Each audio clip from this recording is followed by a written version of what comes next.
그러면서부터 뽀뽀를 해서 웃는 거예요. 그래서 어떡하지 하다가 자기의 성기로 엉덩이에다 대고 비비면서 저희를 잡은 거예요.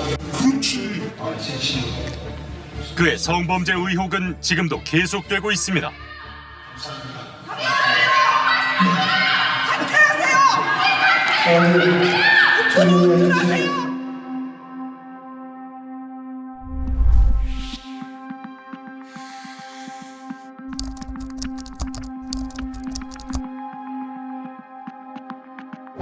기독교 대한감리회 소속 전국구 부흥사.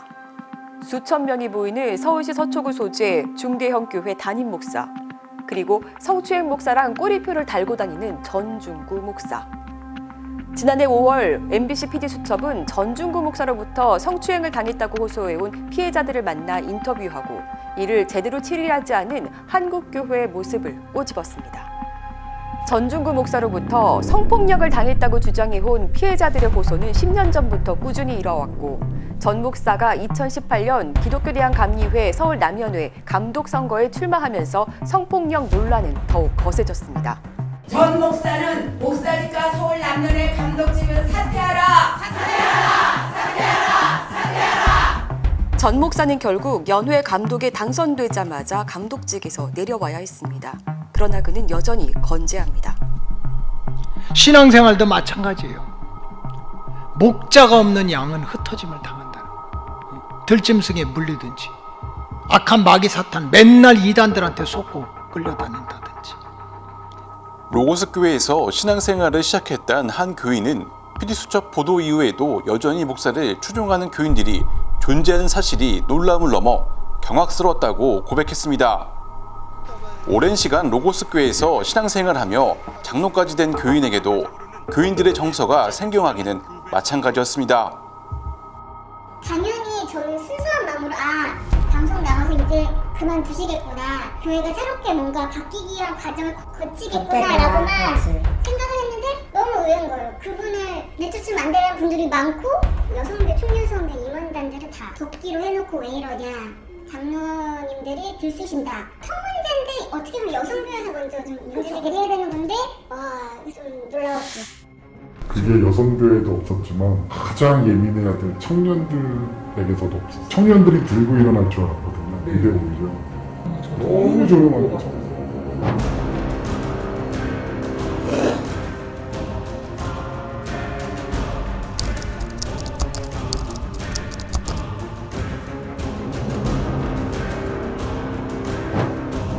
(12년) (13년) 전 이야기인데 제가 전 목사하고 이야기하면서 제가 이런 이야기를 했어요. 옛날에도 전 목사를 보호해준 거는, 당신을 보호해준 거는 당신이 유능해서 보호해준 게 아니라 교회를 위해서, 교인들을 위해서 보호해준 거다. 그때는 또 전 목사 처음에 와서 열심히 전자보다 하려고 열심히 하고 재밌게 하고 자유롭게 하고 이랬거든요. 그래서 그때 제가 이야기한 게 뭐를 얘기했냐면, 그러면 일단 우리가 감추고 전임자를 일단 이 싸움에서 퇴각시키고 우리가 재신임을 합시다. 이후로 재신임 얘기는 꺼낼 수도 없었다는 장로들. MBC PD수첩 방영 당시에도 썩 적극적이지만은 않았습니다. 전 목사와 장로 3명이 2019년 10월 14일 방배동의 한 호텔에서 만나 거취 문제를 논의한 결과 전 목사가 2021년 말 조기 은퇴를 약속했고 장로들도 교회 내부에서 조용히 처리하는 것이 교회를 위하는 일이라고 생각했기 때문이었습니다. 사실은 이제 그 성문제하고 재정 문제를 다 이게 심각한 문제니까 어쨌든 목사님이 그냥 조기 은퇴하는 걸로 하자. 그 대신 조기 은퇴 이후에 그래도 최소한 우리가 전임자에 대한 예우를 하는 걸로 그렇게 얘기를 했고, 가시적으로 그런 의사결정을 한 거에 대해서 뭔가 보여주기 위해서 그 당시에 전 목사가 교구에 있는 각 그 신방전도사들을 그 거의 수족처럼 그 교인들 안에 여론을 형성한다든지 하는 일을 다 그분들 통해서 했거든요. 실제로 그 신방전도사들이 다 사인데, 그래서 저희는 이제 이 양반이 그래도 약속을 지킬 것이다라고 기대를 좀 한 거죠. 그러나 전중구 목사는 약속을 지키지 않았습니다.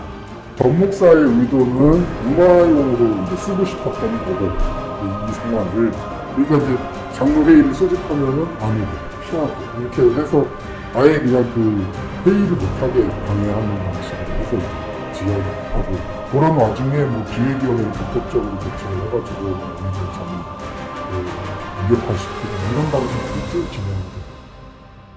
오히려 전중구 목사 징계의 필요성을 언급하는 토론의 자리는 전 목사를 비유하는 이들로 무산되는 비상식적인 행태들이 매스컴을 타기도 했습니다. 이 가증스러운 사람들 보러 오고 싶지도 않아. 근데 왜 우리를 불러들여? 오게끔 만들어. 뭐가 오게끔 만들어. 그들 무슨 상했어? 성춤은 꼬리표를 달고 다니는 전 목사는 재정 유용 혐의도 받았습니다. 전 목사가 2018년 서울 남년의 감독 선거에 출마할 당시 전 목사로부터 금품을 제공받았다는 한 권사의 폭로가 이어진 겁니다. 이후 감사가 진행됐지만 순탄치 않았습니다. 그동안 로고스 교회 재정 결제 시스템은 그야말로 전중구 목사 마음대로였고 이를 전 목사가 제대로 내어줄 리 없었기 때문입니다. 그 전에는 매번 감사가 있었고 감사를 했는데 얘기를 들어보니까 당회 전에 주일날 형식적으로 장부 갖다 놓고 목사님하고 그 재무부장하고 감사하고 같이 기도하고 보는데 그냥 형식적으로 서류 보고 통장하고 그 장애 그거 확인하고 그냥 감사 보고서 쓰고 이렇게 해서 전체 걸린 시간 2시간 채 안 걸렸다 하더라고요. 그래서 저는 이제 그런 히스토리를 모르고 감사를 맡으라고 해서 제가 감사 계획서를 작성을 했어요. 가장 기본적인 감사 계획서를 작성해가지고 재무부장님한테 그걸 드렸는데 전 목사한테 이제 보고가 됐겠죠. 그랬더니 국정감사하냐고 그때부터 이제 경계도 하고 감사 업무 방해에 준하는 일을 하는 거예요. 제한된 열람 상황에서도 감사 결과 석연치 않은 부분은 드러났습니다. 전중구 목사는 2017년 1월부터 매달 목회 활동비 명목으로 500만 원씩을 받아왔습니다. 그런데 제대로 된 결의 없이 전 목사가 3번에 걸쳐 활동비 총 1억 4,100만 원을 받아갔다는 겁니다. 또 전 목사는 2018년 한 해 동안 해외 선교사 4명을 지원하겠다면서 11차례에 걸쳐 현금 8,200만 원을 가져갔습니다. 해외 선교사에게 계좌이체가 아닌 현금으로 돈을 받아간 이유는 쉽게 납득이 안 되는 지점이었습니다.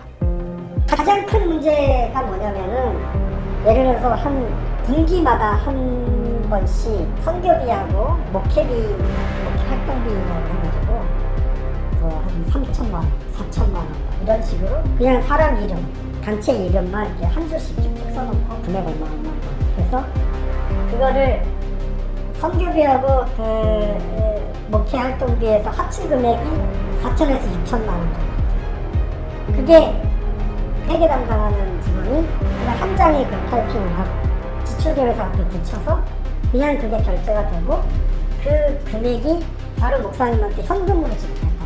그래서 제가 물어봤어요, 회계 직원한테. 이거 목사님한테 현금으로 지급하는 현금으로 지급하는 이거 세상에 이렇게 큰 돈이 현금으로 지급하겠냐. 아무런 입증할 수 있는 게 없는 거예요. 그래 그 규모가 1년에 하면은 뭐 1억 5천에서 2억 가까이 되는 거니까. 그쵸. 18년 것만 보게 해줘서. 그래서 사실은 제가 16년, 17년 것도 그 회계장부를 달라. 근데 그걸 끝까지 안 줘가지고. 근데 나중에 이제 장부를 보여주는 게 아니라 그냥 총괄표로 16년에도 이렇게 했고 17년도도 이렇게 해서 이 정도의 그 규모로 예산이 나갔다. 이렇게는 타이핑을 해가지고 자료를 제출했어요. 이뿐이 아닙니다. 2018년 한 해 동안 전 목사가 사용한 법인카드 사용액은 1억 6천만 원에 달했습니다. 사용 내역은 물론 공개하지 않았다고 합니다. 로고스 교회가 2017년 12월 구역교에서 전 목사에게 퇴직금 7억 원에 퇴직연금 8억 1천만 원을 합친 16억 1천만 원을 지급하기로 결의한 점. 전중구 목사 아내가 교회가 운영하는 선교원 원장을 맡아 진행하면서 매달 300만 원을 수령한 점도 지적됐습니다. 나는 그 전에 재정 부정을 했기 때문에 나는 좀 속을 알고 있었지. 아, 그 사람 스타일을 알고 있었고 이거 이렇게 하면 안 됩니다라고 혹시 한마디 하셨던 적은 있으세요? 나는 했지. 그래서 내가 이제 잘린 거지. 내가 한 4년 하다가 예를 들어서 자기 동문회에 뭐 가는 돈 뭐 이런 거. 그래서 난 사인 못 한다고 저기 기획위원회에서 허락받고 해야 된다. 이런 식으로 껌껌이 이제. 그 전에 그 김용주 목사님이 이제 거의 설립자면서 한 35년에서 40년 가까이 그분께 하셨던 거예요. 절대적인 사람이었어요. 제가 알기로 카리스마들. 그분이 갖는 어떤 그 카리스마 그게 굉장히 강하니까 그분이 뭘 해도 교인들은 다 따랐어요. 뭐 심지어 새벽 예배 끝나고 그 장의자 있잖아요. 그거를 뭐 몇 층에서 몇 층으로 옮길 거니까 옮겨 그러면은 그 새벽에 교인들이 다 동원돼가지고 그걸 옮기고 있어요. 철저하게 목회자죠. 아무런 문제 제기도 못할 뿐더러 청년들도 마찬가지예요. 그 시스템을 가장 잘하는 사람이 전주국. 그래서 그 시스템을 전주국 목사가 그대로 이용해요. 그러나 서울 남년에는 전중구 목사에게 죄를 묻지 않았습니다. 전중구 목사로부터 피해를 봤다는 38명 모두 가공인물이라고 했습니다. 감리의 서울 남년의 심사위원회가 재정횡령 혐의에 대해서는 기소했으나 재판인은 무죄를 선고했습니다. 총회마저 장로들이 낸 상소를 기각했습니다. 판결문이 이미 나왔기 때문에 그거 보시 참조하세요. 그러면 신앙과 양심에 따라서 했다고 생각하시는 거예요? 아, 그렇죠. 당연하죠. 재판부의 고유 권한을 갖다 자꾸 그렇게 말씀하시면 여러분들이 판사가 되셔서 하셔. 목사님, 그러면은 아니라고요. 교회 재정 문제 관련해서 지금도 이제 내부에서는 문제가 많다라고 보시는 분들이 꽤 있으시잖아요. 뭐 의심이라면 1심 풀어주기 위해서라도. 아, 더 이상 저 얘기 안 하겠어요. 여보세요? 얘기 좀 하세요. 전화 끊어요. 목사님, 여보세요? 네, 전화 끊으시라고. 그 재판위원장을 세우는 게 이제 감독회장님이시잖아요. 조남일 목사님 그때 당시. 네. 재판 경험이 있는 분이니까 세웠는데 그 세운 이후에는 재판에 관여하면 안 돼요. 그럼 목사님께서 보시기에 그 재판이 공정했다고 좀 보세요. 어떠세요? 아이, 그건 저한테 물으시면 안 돼요. 감독 재판 결과가 난 걸 감독회장한테 물으면 내가 뭐라고 대답해야 돼요? 그거 물으시려면 전화하지 않으시는 게 좋겠어요. 네네. 목사님, 그러면은 지금도 전종무 목사 교회에서 많은 교인들이 좀 어려움, 고통을 호소하시고 계시는데요. 감독회장님으로서 좀 하실 수 있는 말씀이 없으실까요? 그 문제는 연회와 지방을 통해서 올라와야 되니까 제가 내려가서 조사하거나 아직 올라온 게 없어요. 조사할 수도 있는 감리교 전체의 신뢰 문제이기도 하잖아요. 그리고 감리교 전체의 신뢰 문제면 네. 그거는 지방 감리사한테 먼저 물으시고. 문제를 제기하는 교인들은 1년째 교회 문턱도 넘지 못하는 상황. 지난해 12월 사회법의 문을 두드리고 수사 결과를 기다리는 중입니다. 교인들은 젊음을 바쳐 일군 교회, 한때는 함께했던 교인들이 찢어진 상황에 가슴 아파했습니다. 그러나 전중구 목사는 이에 대한 책임은 전혀 느끼지 못하는 모습입니다. 목사님, 안녕하세요. 예. 평안함의 권지현 기자라고 하는데요. 잠깐 대화 좀 나눌 수 있을까요? 아니 왜 그냥 가시면 안 되고요, 목사님. 됐어. 누구세요? 평안함의 기자입니다. 네네? 평안함의 권지현 기자라고 하는데요. 목사님 누구신데요? 평안함의 기자인데요. 기자? 여기. 아니 그게 다 어떻게? 아니 목사님. 절차를 갖춰서야지. 뭔 때문에 그러세요? 전종구 목사님 직접 통화는 좀 어려운가 보죠? 연락을 안 받으시더라고요. 뭐 통화할 일이 사실은 또 없죠. 누가 지금 그거에 대해서 무슨 뭐 의혹이 아직도 남았다가 하는 분들은 기독교에 대한 감리회의 심사나 재판에서 다 끝난 걸 가지고 또 얘기를 하고. 이제 이 성추행 문제는 전종구 목사님도 애초에 인정은 하셨던 거 아니에요? 그런 적 없고요. 어떤 피해를 당했다고 그러는 거예요? 난 도대체 이해가 안 돼. 어떤 피해를 당했다는 거예요? 누가? 그러면 진짜로 그렇게 38명 그렇게 했다면 그 사회에서 가만 놔둘까요? 격리하거나 하지. 그 재정 문제 같은 경우도 원래 그 예전에 원로 목사님 계실 때부터 제대로 감사나 이런 거는 제대로 하지 않았고. 잘했습니다. 잘했고요. 선교비나 이런 것들을 전 목사님이 이제 현금으로 가져가셨던 부분들, 요거는 어떻게 되나요? 그것도 조만간 결론이 나올 거예요. 아니 저기 네네네. 그 어디 신방 가게 되면은 그 꼭 계좌로 입금해야 됩니까? 현금 가져갈 수도 있잖아요. 이게 신방 가서 교인들한테 그러면 썼다는 말씀이신 거예요? 구체적인 어떤 사안에 대해서 일일이 설명할 수는 없는데요. 꽤 큰 금액들. 현금으로 가져갔다 해서 반드시 그게 잘못됐다 이렇게 말씀하시면 안 되고. 그러면 그만하겠습니다. 솔직히 그만할게요. 여보세요? 감리에 내 목회자 성문제로 상처받은 교회는 로고스 교회뿐이 아닙니다. 올해만 해도 경기도 용인시 소재의 한 교회는 담임 목사와 부교역자의 부적절한 관계를 적발했으나 쉬쉬하며 심지어 해당 목사를 재신임하기까지 했습니다. 강원도 삼척 소재 한 목사는 여성 교인과의 부적절한 관계가 드러나자 징계 위기 전 잠적하는 일도 있었습니다. 교단 내부에서는 그나마도 잠적한 목사가 양심적이라는 웃지 못할 비판까지 나오는 상황입니다. 전준구 목사는 가해자들 중에서 기록적인 피해자를 양산했다는 것 이외에 모든 그 재판들을 피해 나갔다. 모든 수단을 다 써서 피해 나갔다라는 점에서 기록적입니다. 그럼에도 불구하고 정치 싸움으로 인지를 하고 있고요. 피해자들이